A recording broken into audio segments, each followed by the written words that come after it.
दोस्तों, क्या आप LOC, PoK, LAC, Shaksgam valley, Siachen glacier और अक्साई चीन के बारे में जानते हैं? तो चलिए बताते हैं।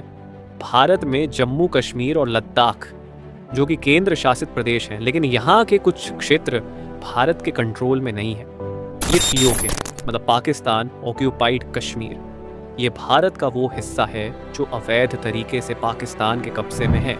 पाकिस्तान ने पीओके को दो हिस्सों में बांटा हुआ है। साउथ वाले भाग को पाकिस्तान आज़ाद कश्मीर बोलता है। आज़ाद कश्मीर का राष्ट्रपति और प्रधानमंत्री भी होता है, लेकिन उसे कंट्रोल पाकिस्तानी प्रशासन करती है।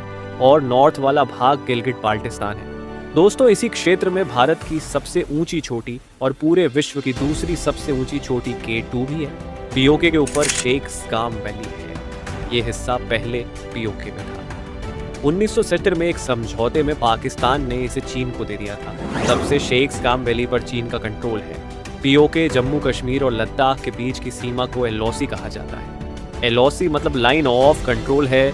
ये लाइन पाकिस्तान की सीमा से स्टार्ट होती है और नॉर्थ में पॉइंट रेंज 9,842 तक जाती है। इस पॉइंट के नॉर्थ में ये जो ट्रायंगल आकृति आप देख रहे हैं, ये है सियाचिन ग्लेशियर, जिसे 1984 में ऑपरेशन मेघदूत के द्वारा भारत ने इस क्षेत्र पर अपना कंट्रोल कर लिया था। ये दुनिया का सबसे ऊंचा युद्ध स्थल है और दुनिया का सेकंड लार्जेस्ट ग्लेशियर भी है। और दोस्तों, ये है अक्साई। ये भारत का वो भाग है जो चीन के कब्जे में है। 1962 में भारत चीन के युद्ध में चीन ने इस क्षेत्र पर अपना कंट्रोल कर लिया था।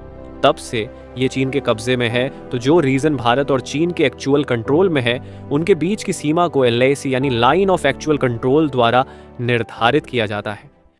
ब्रह्मपुत्र भारत की प्रमुख नदियों में से एक है। यह तिब्बत, भारत तथा बांग्लादेश से होकर बहती है। ब्रह्मपुत्र नदी तिब्बत में मानसरोवर के पास स्थित चेमायुंगडुंग ग्लेशियर से निकलती है और पूरब की ओर बहती है, जहां इसे सांगपो कहते हैं। उसके बाद ब्रह्मपुत्र हिमालय की सबसे पूर्वी चोटी नामचा बरवा के समीप दक्षिण की तरफ मुड़कर दिहांग नाम से अरुणाचल प्रदेश में प्रवेश करती है। अरुणाचल प्रदेश के पासीघाट से यह आगे असम घाटी में प्रवेश करती है, जहां इसे ब्रह्मपुत्र कहते हैं। अरुणाचल प्रदेश और असम की सीमा पर इसकी सहायक नदी लोहित नदी इससे आकर मिलती है और फिर यह आगे धुबरी के पास से बांग्लादेश में प्रवेश करती है और इसकी सहायक नदी तीस्ता इससे आकर मिलती है। बांग्लादेश में इसे जमुना कहा जाता है। बांग्लादेश में यह दो भागों में बंट जाती है। एक भाग गंगा यानी पद्मा से और दूसरा भाग मेघना नदी से मिल जाती है, जो कि सुंदरबन डेल्टा का निर्माण करते हुए बंगाल की खाड़ी में जाकर